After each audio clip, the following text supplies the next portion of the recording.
Hello again. This is Math 2134 coming to you from the College of DuPage, and the title of this lecture is Exponential Math Models.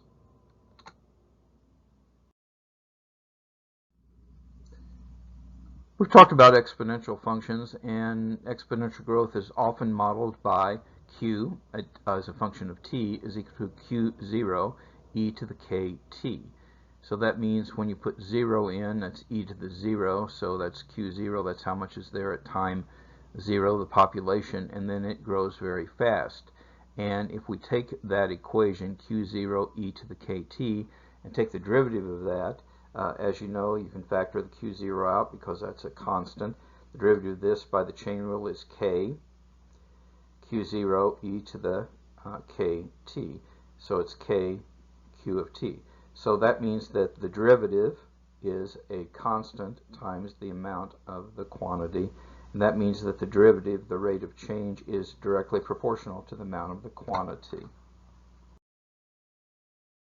So thus, this provides us with a mathematical model for a quantity q of t that is initially present in this amount, and the rate of growth at any time t is directly proportional to the amount of quantity present at time t. Such a quantity is said to exhibit unrestricted exponential growth. There is no constraint.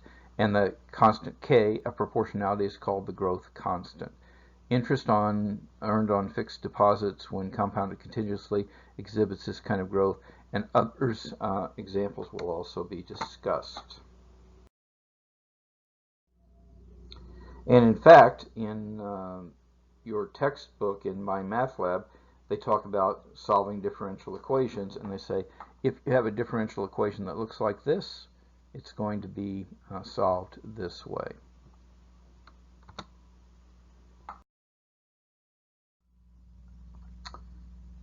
Let's look at an example. This is about growth of bacteria. Under ideal laboratory conditions, the number of bacteria grow in accordance with the law that we talked about, where Q0 is the number of bacteria initially present in the culture, K is a constant determined by the strain of bacteria under consideration and other factors, and T is the elapsed time measured in hours. Suppose 10,000 bacteria are present initially in the culture and 60,000 are present 2 hours later. How many bacteria will there be at the end of 4 hours, and what is the growth rate? Okay, well, we know that the equation is going to follow this form, okay? And so what we can say immediately then is at the 2-hour time frame, t is 2, so we'll put 2, and that's 2 times k, so it's e to the 2k is equal to times 10,000 is equal to 60,000. So if we divide both sides by 10,000, we will get this. But now we have to solve for k. So what we need to do is we take the logarithm of both sides. So this will be the natural logarithm of 6. And when I take the natural logarithm of e to the 2k, I get 2k. So k is equal to this. And when I plug that into a calculator, I get this kind of an expression. So now we know what k is. So this is the formula that gives us the number of bacteria at any time t. And so we are to plug in 4, and we will get this is the amount. Now the growth constant we already found out was this number, and so we're saying what is the rate of growth? So what is q prime? So q prime of t is equal to k, which we found already, and this is times q of 4 is that, and so that's how fast it's growing at that instant in time.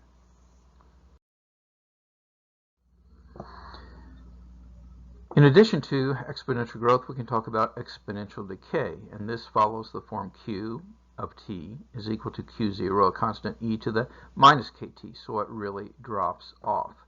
And the number k is called a decay constant.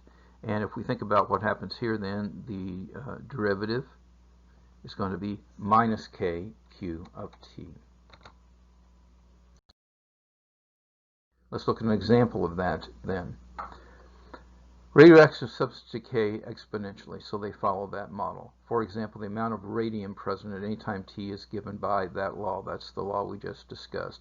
where Q0 is the initial amount present and K is a specific constant having to do with the element involved. The half-life of a radioactive substance is the time required for the amount to be reduced by 1/2. Now, it is known that the half-life of radium is approximately 1600 years. So suppose there are 200 milligrams of pure radium. Find the amount left after T years. And then the follow-on question is, what is the amount left after 800 years? Okay, so you see we do have this equation. So we're going to be using this equation and substituting the data in. So what we will do is we will say that there is, let's see, we're trying to find the amount that's left after T years. Now we know the initial amount is 200, and so that means 200 is here, that is Q0, and we know that Q of T is equal to 200 then, e to the minus KT. You don't know what K is yet, but what we're going to do is substitute those values in. And so what we're going to do is we know that Q of 1600 is half of what we started out with. So that's going to be 100. So that gives 100 is equal to 200 e to the minus 1600 K, because T is 1600. We'll solve this like we did before. We'll divide both sides by 200, and that gives us this is equal to 1 over 2. Kind of remember what we're doing here, because we'll talk about this as a theorem later. And then to solve this, we're trying to solve for K, so we have to take the natural logarithms of both sides. So using properties of logarithms, we'll find out that the natural logarithm of 1/2 is equal to minus 1600K natural logarithm of E. Now the natural logarithm of E, of course, is 1, so that means that we have this, and we can solve for K then and use our calculator to find out K is approximately this number. Therefore, the amount of radium left after T years is, we now know what K is, we substitute in. So what we now can do is substitute 800 in, and we get, this is the number of milligrams after 800 years. Here's another example using carbon-14. Carbon-14 is an isotope of carbon and has a half-life of this. What is its decay constant? Well, it's the same kind of setup. We say, oh, at 5730 years, half of it is left. And we know we'll divide both sides by Q0. That will cancel out. And so again, we'll know that this is equal to 1/2. We'll take the natural logarithms of both sides as we did before and find that K is this number. Now this is used because of the long half-life, and it's been used for things that go back many, many years. And a University of Chicago professor won a Nobel Prize for this, and so it's kind of a very famous experiment. And let's talk about that in an archaeological sense. So a skull from an archaeology site has 1/10 the amount of C14 that it originally contained. Determine the age of the skull. So this is our general equation. And we know that there is 1/10 the amount we had at the beginning, and that's Q0 is equal to this, and we know what this decay constant is. So now what we can do is we can solve this for T. And so we take the natural logarithms of both sides, we get this, and we solve for T and plug it into a calculator and we get this. So that was 19,000 years approximately. And here's a theorem stating what we've done several times. This is how you can find the half-life. Another application is called Newton's law of cooling, and that states that the rate of heat loss of a body is directly proportional, and that's the rate, so that's a derivative, to the difference in the temperature between the body and its surroundings. Okay, so what happens to the temperature is it goes down to the temperature of its surroundings from its initial temperature. Okay, so here's an example. A body at temperature of 40 degrees is kept in a surrounding, is put into surrounding where the constant temperature is 20 degrees. We observe it falls to 35 degrees in 10 minutes. How much more time will it take for the body to attain a temperature of 30 degrees? Well, what we know is that the change in temperature here is equal to the overall change in temperature, e to the minus kt. This was at 10, so this is for the first interval. And that means that we have e to the minus 10k is equal to 3 over 4. We can solve that. Now in the next interval, we know we're going from, we're trying to reach a temperature of 30, and we started at 35, so we end up with this. The only unknown here is kt, but we know what k is from up here, so we can substitute that in, and that tells us that we can solve for t, and t ends up being, whenever we do all the calculation, just over 14 minutes.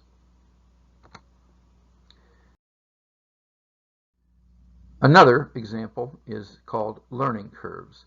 And so when you're learning how to do something, like let's just talk about typing. When I first started typing, I couldn't do very many words a minute, but then I got better and better and better, but I approached a limit. I was only going to be so good.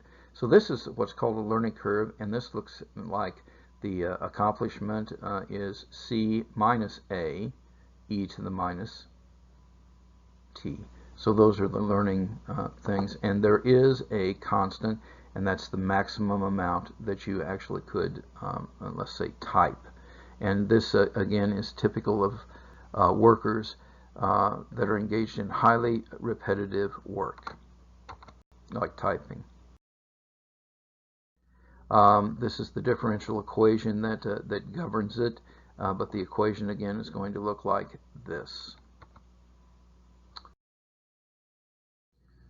Okay, so let's do a learning curve example. So you've got a camera division that produces cameras, and this is a repetitive sort of assembly line job, and this is the equation that represents the number of cameras after the basic training program that a previously inexperienced employee will be able to assemble. But you notice that what happens is that they will do, as time goes on, they will get closer and closer to 50. Okay, so how many Model F cameras can a new employee assemble per day? This is cameras per day. After basic training, that's at 0. So we put Q of 0 into this equation, you get 20. The next one asks about 1 month, 2 months, and 6 months. We just substitute those in and do the calculation, so we get these, and those are the approximate numbers then. And in the limit, as t increases without bounds, it approaches 50 because this part goes to 0 in the limit. Now, other applications of learning curves are found in all kinds of things, including sharing information about a product, or the velocity of an object dropped in a viscous medium. So there's a lot of applications to these learning curve-like models as well. Okay, the last, I think, thing we'll talk about is called the S-curve, or a logistics growth curve. And this is something that happens, this is the way wars happen. Not much goes on for a while, then there's a lot of carnage, and you never win a war. So it kind of flattens out. This is the way software development happens too. You do a lot of work getting ready to do the software product, and then finally you've hired people, figured out your tools and code, you've got your requirements, then you start coding really fast, but then it takes you a long time to try to debug it, and you never find all the bugs. And this is also a limited growth curve, because something will start out being exponential growth, but then the population will be damped because they will run out of resource. Okay, so it's an S-shaped curve, and the equation is going to look like this. Q of t is equal to A. That's a constant, and A over 1 plus B is how it intersects here, because that's when t is equal to 0. That's what you get. So the equation is Q of t is equal to A over 1 plus B e to the minus kt. It's called a logistics curve. I said that. So it starts out very slowly, it ramps very fast, and then it flattens out. And this level A that's up here is called the carrying capacity of the environment. That's like how much food. Models describing the spread of rumors and even epidemics are other examples of this logistics curve. And this is the differential equation that leads to it. And again, you see these are the same kind of functions that I was talking about. Let's do an example, and this is spread of the flu. So the number of soldiers at Fort MacArthur who contracted influenza after T days is given by this model. So these are days. If 40 soldiers contracted the flu by day 7, how many soldiers contracted the flu by day 15? Well, this is our equation, so we can substitute in, and we put the 40 in there, the 7, and all so on and so forth. And what happens is the only thing we don't know is K. So we can solve this for K. So we do the algebra to solve this for K, and we found K is approximately 0.33. So we plug that into this, and now we know this is the equation. Notice that we have minus 0.33 there. So we ask, how many would have the flu by day 15? We plug it in, we get 508 soldiers. In closing, now more than ever, time is precious. Each day must count. Do the math. It will make you strong. And now more than ever, take care of yourself and of each other. God bless you all.